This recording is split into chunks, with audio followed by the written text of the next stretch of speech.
Hi guys, this is Jessica with Stay Cozy Creative Co. And today I'm going to teach you how to make a cushion for your home. The first step is to measure the surface that the cushion will be sitting on. So whether this is a nook or a bench or some kind of chair, you're going to get the length and width of that space in inches. Then, assuming you're using our cotton tube yarn, you're going to multiply the length times width and divide that by 200. And this is going to give you an estimate of how many skeins of yarn you're going to need.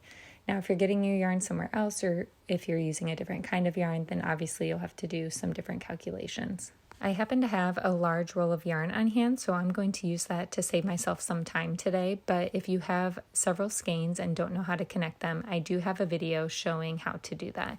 It will be linked in the description. So we're going to get started with our foundation chain, and we start with a slip knot and then make our loops across. To figure out how many loops across you need to do, you're going to take the width of your cushion, divide that by 2.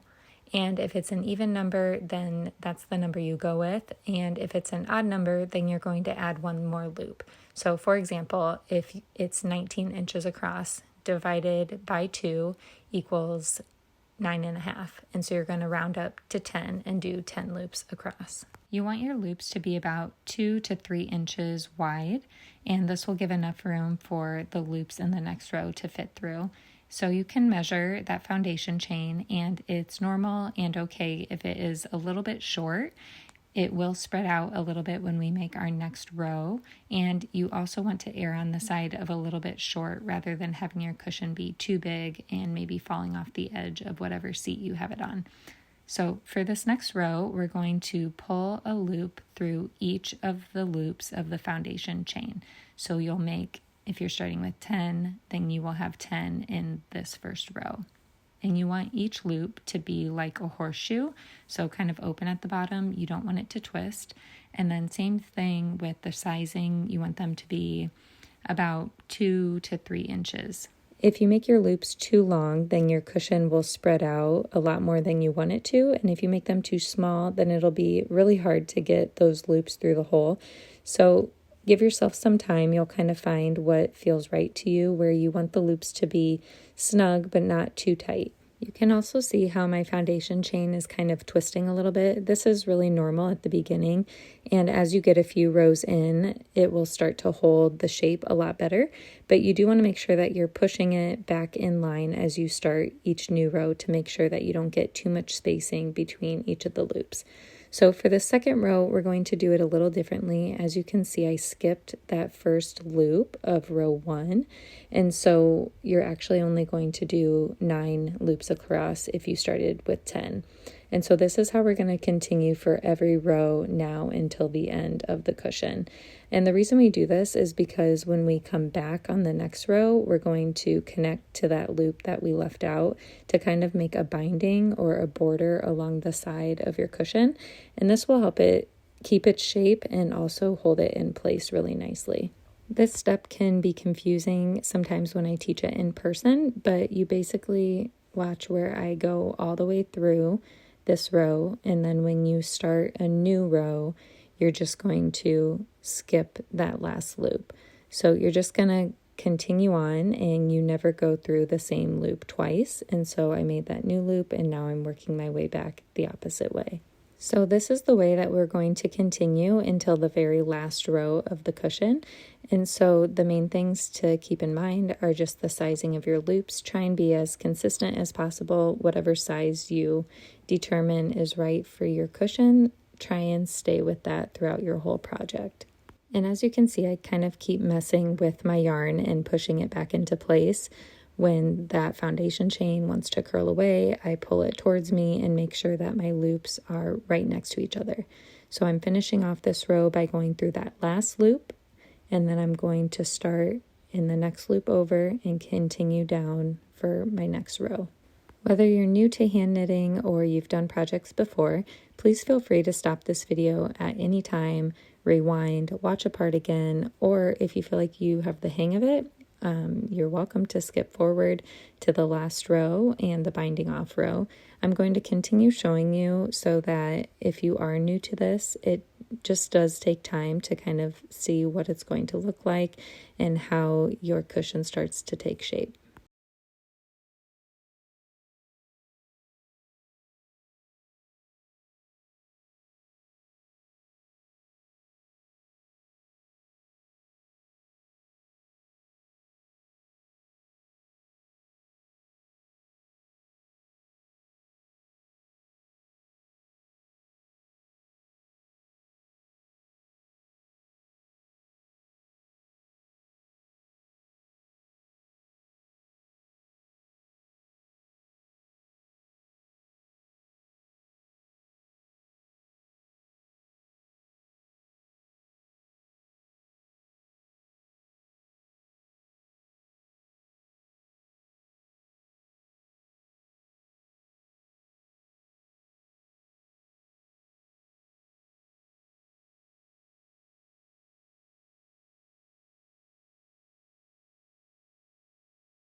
It's always best practice to measure your cushion when you're a few rows in.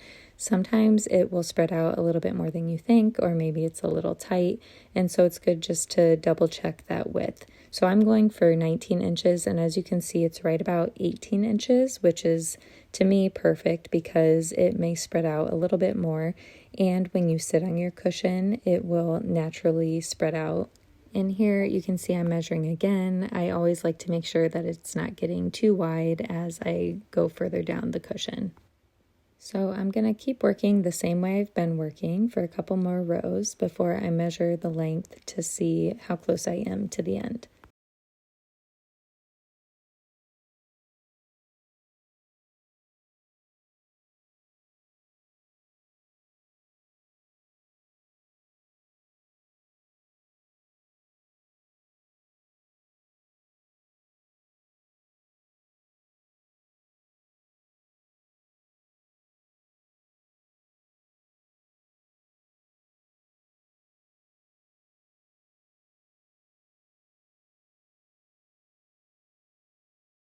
Okay, I've reached the point where it's time to measure the length of my cushion, and mine is supposed to be 46 inches long. I'm at 43 inches. So at this point, I'm going to turn my cushion around and go back to the beginning, to the foundation chain. Now, I find this part the most cumbersome part of the cushion making process, and you could skip it, but I think that it's best to undo your foundation chain so that we can do a binding off row, and this really helps the end of your cushion lay down more flat. So it can maybe feel nerve-wracking to undo the beginning of your project, but just go slow and make sure that you aren't pulling any of the loops out from your next row.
Okay, so the end loops can become a little confusing, but once you pull that yarn through, you're going to find that end, and I like to pull the yarn all the way through so that I have just a loop by itself, and then you're going to pull a new loop through from the back up into the front.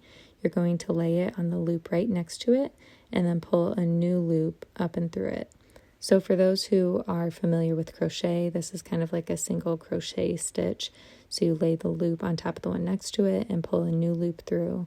And you want to make your loops just a few inches wide where they kind of naturally lay on the loop next to them, so that the end of your cushion is the same width and that it's not pulling too tight or too loose compared to the rest of your cushion.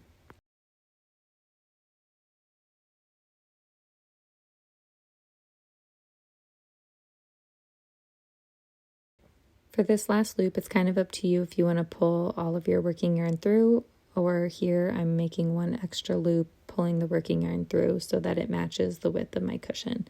Then I'm going to turn it back around and go back to the end that I was working on and remeasure to see where I'm at. I'm still right about 43 inches, so I'm planning to add one more row and then do my binding off row. Although you definitely don't want your cushion to be too short, again, I still err on the side of being a little bit smaller than your space, especially if it's a nook. You don't want that cushion shoving up to the side or getting too bunchy. And also if it's on a bench or something, you don't want it hanging off the end or being too long.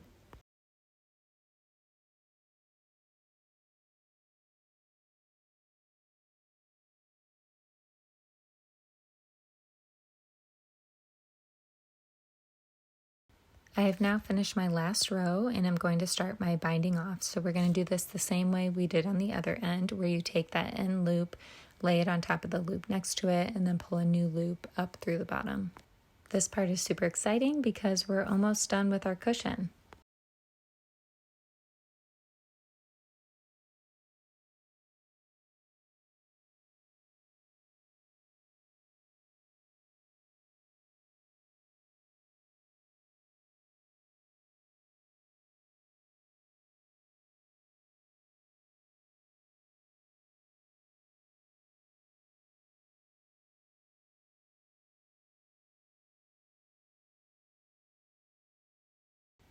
Here I'm double checking my width yet again, just to make sure it is the width that I want, and this will help me determine if I want to add that extra loop on the end before pulling the working yarn through or not, and then double checking my length as well.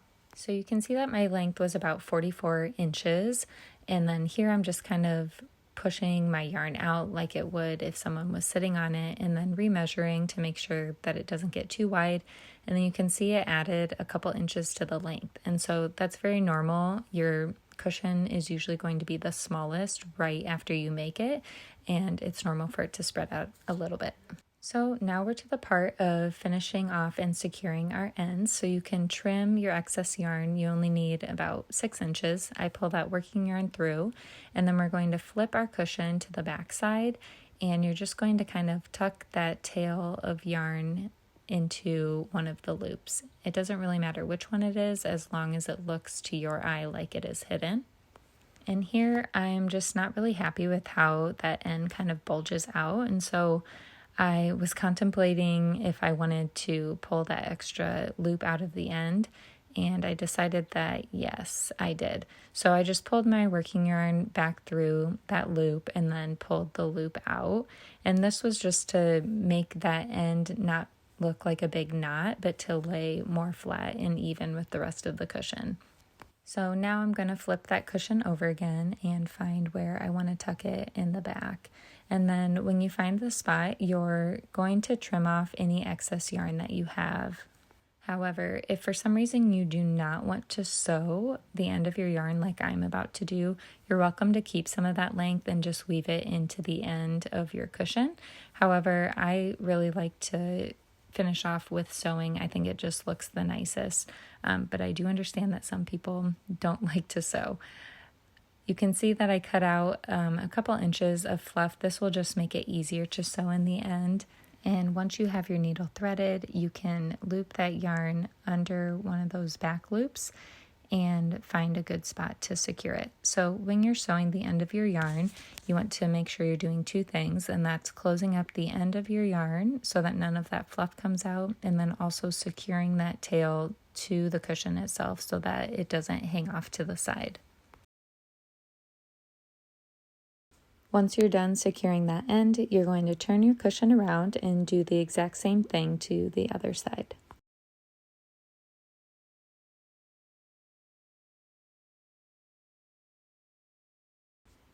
As you can see here, when I flip my cushion over, there's kind of a loop that looks a little loose. So I just pull my working yarn through that and loop it back through to kind of make another loop and secure it into the side of the cushion. Now I'm going to trim my excess yarn and connect it to the end and just kind of hide it like I did on the other end of the cushion.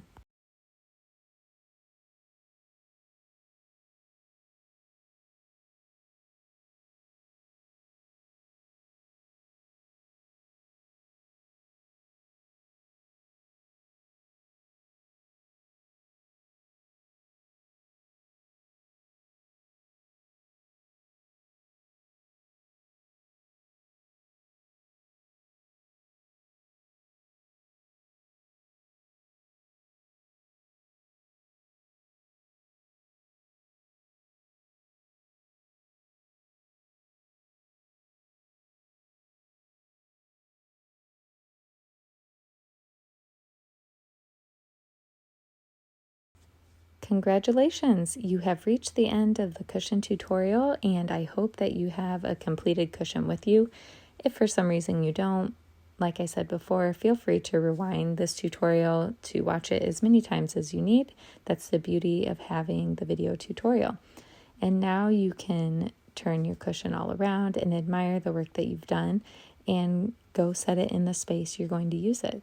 Thank you so much for watching. If you need help with any part of this process, please feel free to reach out to me at jessica@staycozyco.com. You can find yarn on my website and more tutorials on my channel. Thanks so much.